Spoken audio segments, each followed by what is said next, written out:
Derby County looks set to be missing David Ozoh for some upcoming fixtures heading into the international break, and that is going to be a massive loss for Derby County. Ozoh has been an absolute revelation in midfield since joining from Crystal Palace on loan. Now, obviously, during pre-season, he was one of the stars of the show. During the start of this season, he's been one of our better players. Now, despite the fact that he was a bit poor versus Blackburn Rovers, since then he's probably been one of our highest rated players in my opinion. I think he's won a lot of plaudits over the last few weeks, and I think you can see why Crystal Palace wanted him to go out and get minutes. Now obviously yesterday he pulled up with I believe it was a hamstring injury, and was obviously down for a few minutes, and I think when he went off, I think he was crying. It's going to be interesting to see what comes back from that scan. Derby County have also lost Liam Thompson and Tom Barkhays into injuries, so it's going to be interesting to see how this squad develops over the next few weeks heading into the next set of fixtures. I think there's 4 or 5 more heading into the international break. But before we get into how Derby County are going to replace David Ozoh, make sure you hit that subscribe button down below and the like button. Let me know your thoughts down in the comments. What would you do heading into the next game? It's going to be a very, very interesting one, especially without David Ozoh present. Let me know your thoughts down below. Hit that subscribe button and let's get into it. Now, obviously, David Ozoh and Ibu Adams are probably the two main City midfielders at Derby County, and obviously when you look at our other midfielders, obviously Liam Thompson, Kenzo Holdmine aren't really defensive minded. Ben Osborn isn't really a defensive midfielder, a sitting midfielder, is he? So it's going to be interesting to see how they do choose to replace him, because I personally think that with someone of the quality of David Ozoh, with the on-ball ability that he has, with the way that he has to shift the ball and shift momentum in a game, I think it's going to be really, really interesting to see how Derby County do choose to change up their potential style and system heading into the next game. Now, obviously, we've brought in the signings of Marcus Harness, we've brought in Nat Phillips as well. Now, I know there was a lot of talk on Radio Derby yesterday about Nat Phillips potentially coming in,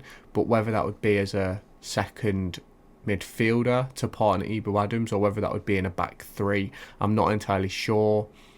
I think for me, I think we've got to keep a 3 in midfield. I think it's really important that we have that 3 just for stability in there and things like that. And obviously, I'm not saying Nat Phillips can't come in and do a really good job. I thought he was really good on debut yesterday, putting his body on the line when it was necessary, put his head on the line a couple of times as well.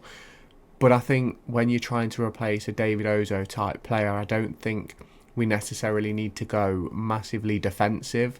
I think we just need an extra body in midfield. I think there's a world where it'll probably be Ibu Adams, Ben Osborn and Kenzo in midfield, but I think there's also a world where it could be Ibu, Kenzo and then Harness in the 10.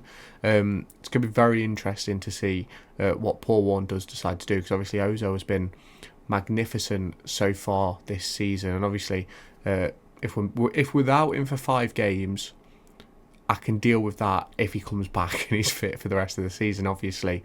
But obviously losing Liam Thompson as well, that's another body in midfield that's down, which, what does that leave us with? Just Kenzo, Ibu and Ben, really, if you think about it, because obviously Robinson's gone out on loan. So I think that would be stuck with those 3 as our options, which might potentially see Paul Warne go to a midfield 2, so that we do have someone to come off the bench to change it around. But obviously that's a discussion to be had heading into the weekend, which obviously we will do in the preview video coming out probably Wednesday or Thursday, so keep your eyes peeled for that one.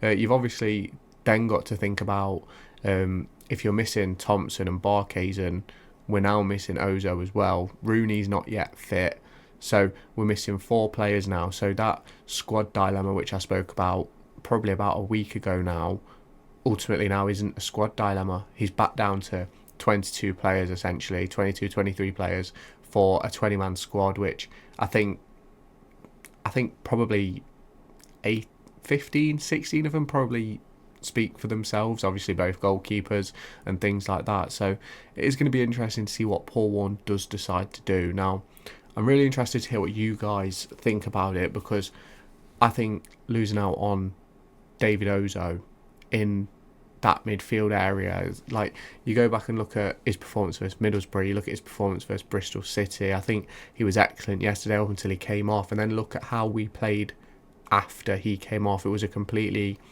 different sort of shape in the midfield, and it was a completely different sort of idea. And I'm not saying it's not going to work, it might do, but I think it could be really interesting to see what Paul Warne chooses to do. I think it'll probably be I think there's a world it goes to a back three, and maybe a 3-5-2 with Yates and Jackson up front, Kenzo in behind with Osborn and Adams behind him.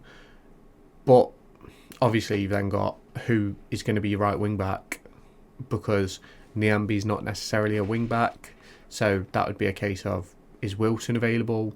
Joe Ward, would he step up?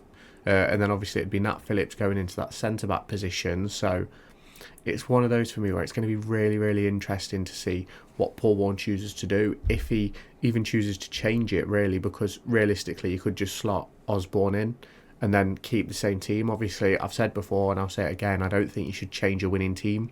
But obviously when it comes to injuries, there's not really a great deal you can do to stop having to change it. Now, obviously, missing Thompson, Ozoh, Barkhuizen is going to be massive.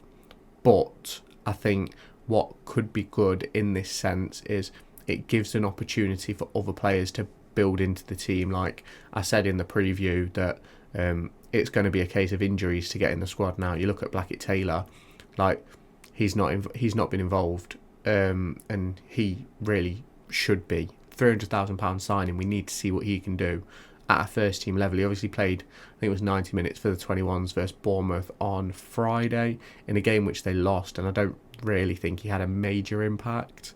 Had a couple of good moments, same with Connor Washington, but didn't really have a major impact, which you'd think on a 21s game they should absolutely be impacting the performance and things like that. Now, it's going to be very interesting to see what happens with the likes of Barkhuizen, Washington, Blackett Taylor heading towards January, because you think if they aren't getting into the team, they're going to want to play football. Like Barkhuizen and Washington are coming towards the back end of their career, they're going to want to play.